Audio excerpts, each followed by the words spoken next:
Plankton's Afterlife by Soul Studios. This might sound crazy, but listen up.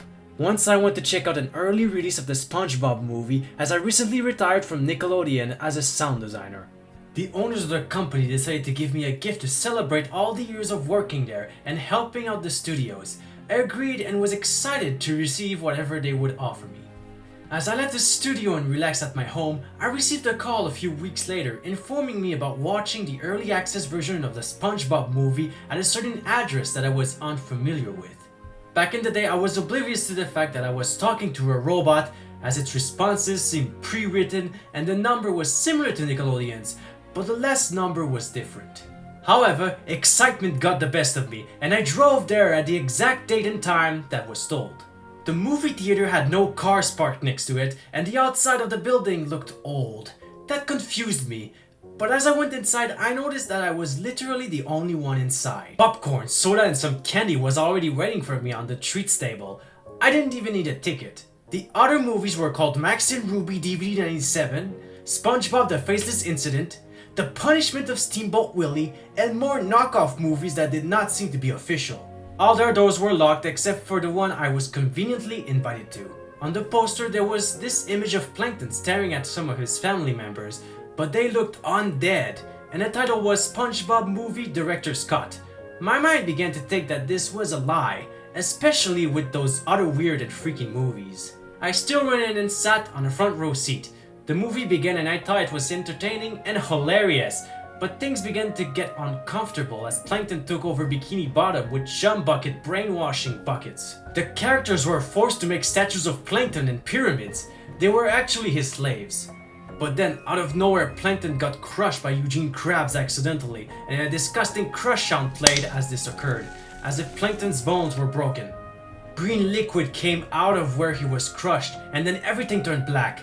I felt as if something horrifying was about to occur. A spotlight showed up, shining the unmoving body of Plankton. A hole was seen on his back. I remembered hearing breathing as a large human hand wearing an old scuba suit electrified him with red lightning. Plankton jumped and breathed out heavily. Then he coughed. Then, as he looked up, the camera spun in front of him and there stood a giant humanoid character that had this scuba mask that was glowing red from the inside with a wide monstrous smile and two realistic eyes, as if they were filmed separately and cropped in editing.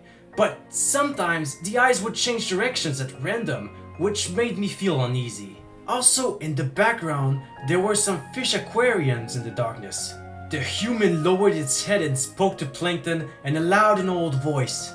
"Welcome, Plankton, to my abyss.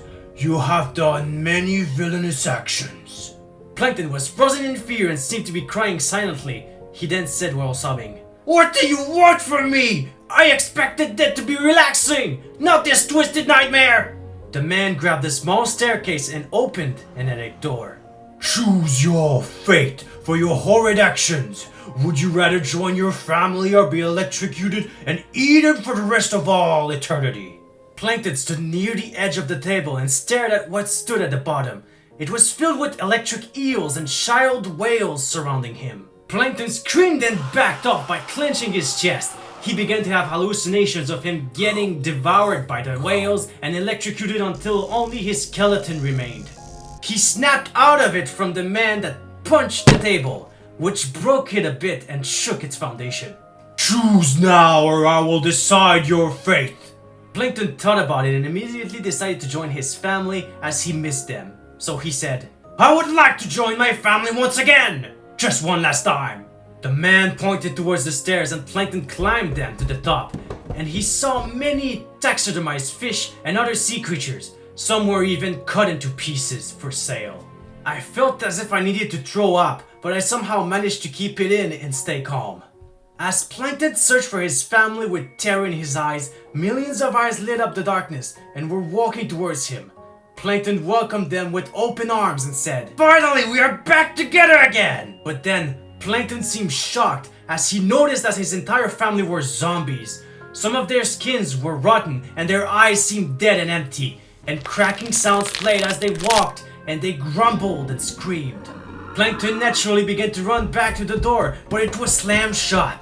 He screamed in horror as his undead family began to eat him bit by bit in a slow and terrifying manner. They seemed to become more alive, but Plankton was down to his muscles. The camera zoomed out as Plankton kept quiet without any way to leave. The rest of the movie happened as it should have, but without any acknowledgement of Plankton, as if he was completely irrelevant. And for some reason, a company called Babylonia appeared in the credits instead of Nickelodeon. I got out of this theater repulsed and paranoid, and I filed a complaint to Nickelodeon, but they insisted that they had nothing to do with this situation, and the court case went nowhere. So whatever this was, I am glad that it wasn't in the finalized movie.